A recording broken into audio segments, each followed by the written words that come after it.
Alright, fuckers. So I'm just gonna do some touch up here. Shit. I can get the fucking glue open. Christ. So, add this little fancy dancy cup here. Yep. I'll just stick some glue in it. There we go. A little bit of glue. I'm not even gonna put no water in this glue, you know? Fuck it. We don't need no water to let the motherfucker burn. Alright. Sorry about the mess. I'm a little bit of a slob.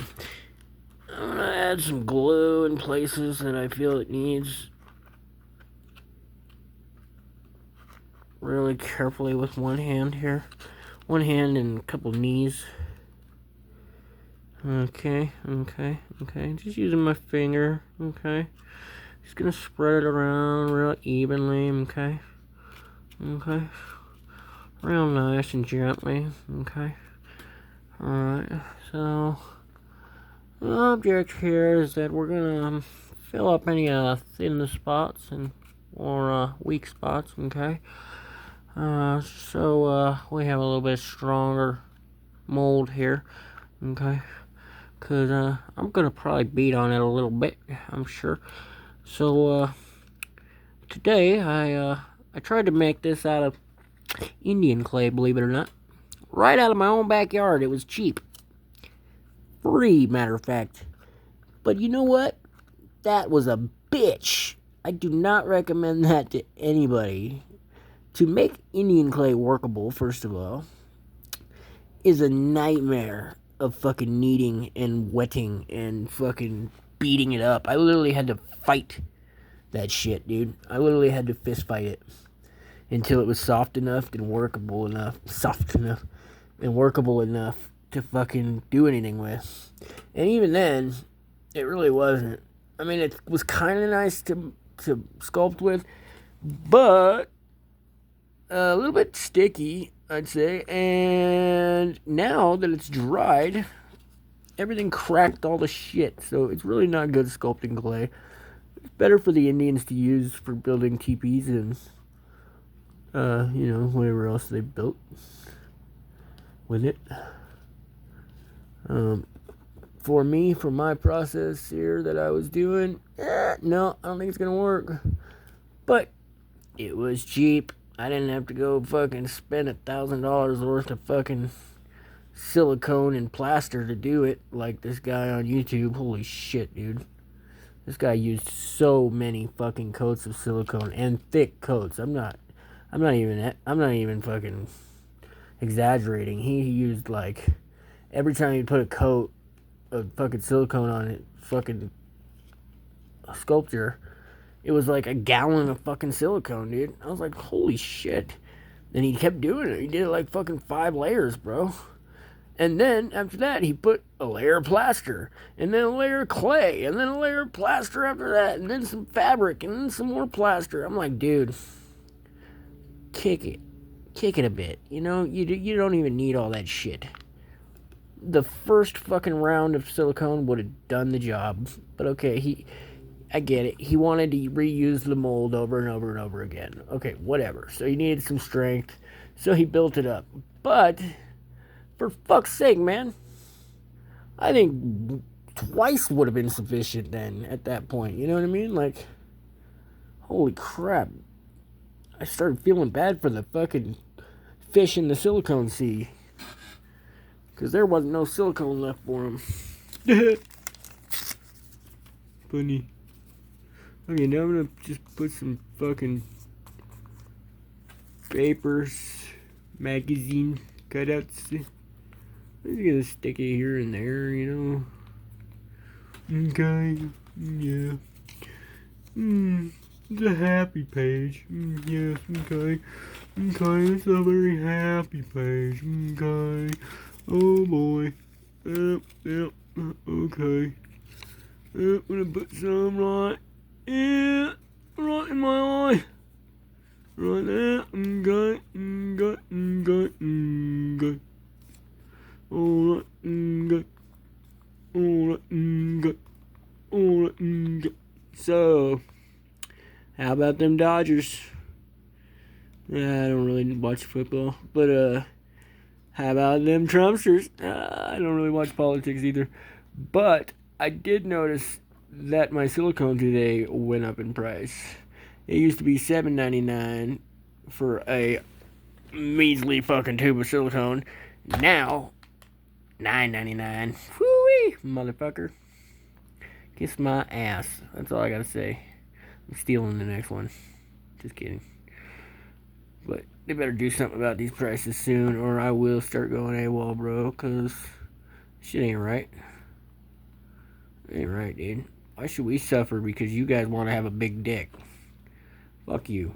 Fuck you and the size of your dick. Fuck you and your fucking morals and your beliefs and your values and your fucking rights and all your fucking goddamn patriotic mumbo jumbo. I don't give a shit. Get your tariffs off my fucking shopping list. Go fucking fuck yourself out of something. How about, oh, you can't because you're rich and the tariffs don't affect you because you don't pay for anything anyway. You haven't paid for anything since you were a fucking little girl. Well, I guess that wasn't that long ago. You're still a little girl, Trump. You fucking fat ass. I fucking hate that guy. You know, I didn't even know who the fuck he was until he became our president. I was like, who the fuck is Donald Trump? You don't know Donald Trump is? He's so fucking famous. He's the guy from the show. I don't give a shit. I'm a fucking fat shit idiot, if you ask me. I've never fucking heard of him in my life. First time I'd ever heard his name is when he got elected as our president, okay? Shocked. Shocked, I know you guys are. Because how could I not know who Mr. Trump is? He's so fucking funny, and he's so smart, and oh my gosh, he did such a good job on his wall. His beautiful wall. Fucking egotistical, narcissistical jackass. Build a wall around your own fucking house, idiot. We don't need it. Guess what? Let me surprise y'all. This ain't our fucking land. It's theirs. Okay, who do you think the Indians were? Okay, let me rephrase that. Who do you think Mexicans are? Where do you think Mexico came from? Those are survivors of the fucking rapist, terrorist fucking outlaws that came over here and stole this land from the Indians, okay? That's Mexico. Those are Indians. Mexicans, alright? Just to break it down for you, this is their fucking land, not ours. So that fucking shit needs to just stop, bro. We need to get the fuck out of their way. Give them their shit back. Oh, I'm sure I can stay. I'm cool. But you guys need to get the fuck on your horse and ride, bro. For real. That's the other thing, dude. We came over here, we stole their fucking horses, too, bro. We didn't have horses. Or the Americans didn't have horses, man. They fucking stole them from the Indians. Sorry for my racism there. It's just fun to say like that. Yeah, he's an Indian. He's an Indian, pa. The Django. The Django. We've seen that movie. That's a bad one, huh? As far as fucking knee-jerk reactions and oops, did he say that? Did he say that in front of my black friend? Oh my god. And I had to laugh? Oh fuck. Now I'm gonna get punched in the eye. Travis. Oh shit. You know I love you, buddy. Sorry, everybody. Oh my god, where are we? So here's where I was. I was just sticking some happy pages into my mouth. Sticking. Oh, sticking too much. Sticking too much. Okay. And I'm just gonna rub it in and rub it in. And I'm gonna rub it in. I'm gonna rub it in. I don't even know why I'm making this because I have no fucking idea what I'm even gonna do next. But whatever. I know I got about fucking 15 videos I still gotta make for about 15 songs I want to release.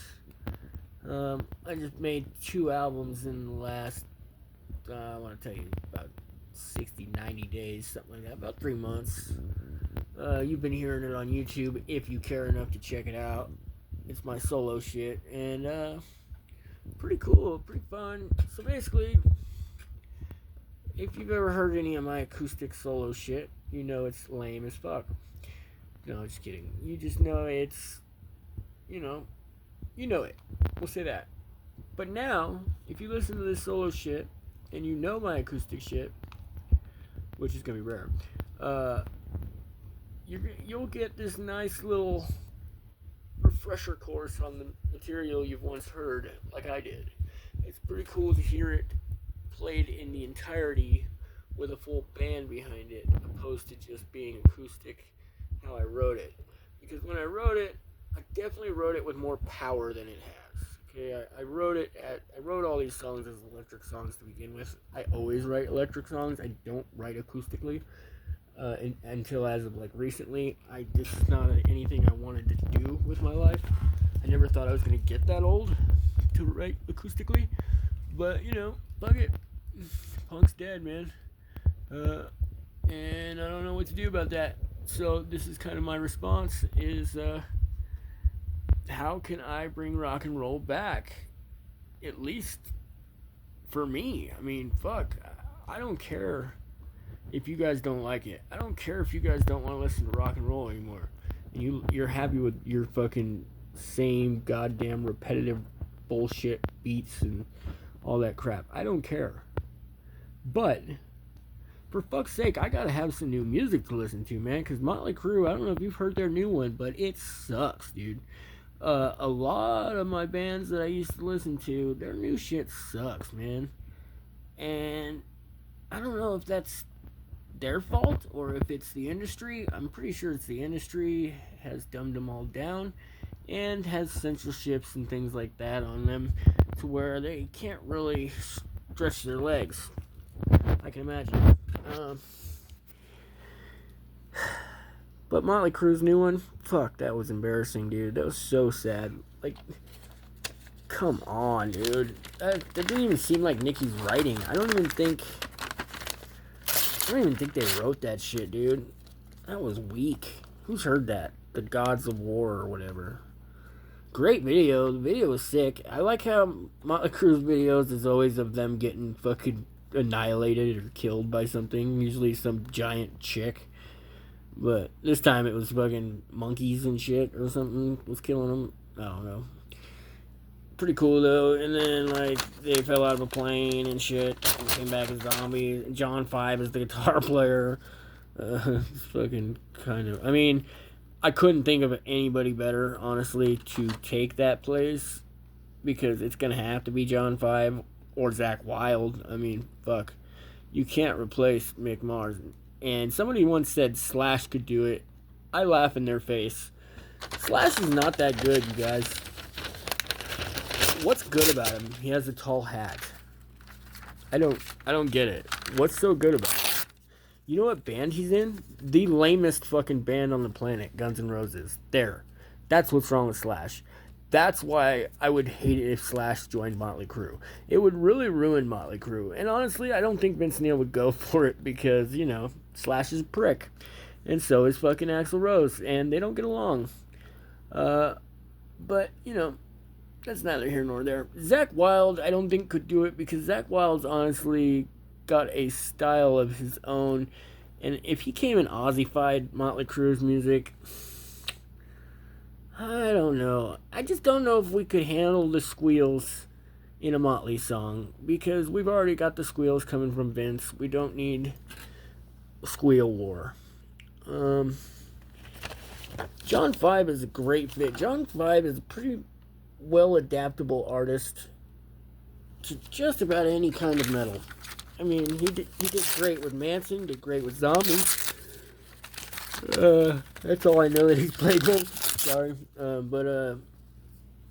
yeah, no, I think he was all right. It just, he's a little young for them guys, but whatever. Great for him, dude. If I was him, I'd be fucking ecstatic. Dude, you got to fucking play with Marilyn Manson, Rob Zombie, and now Motley Crue.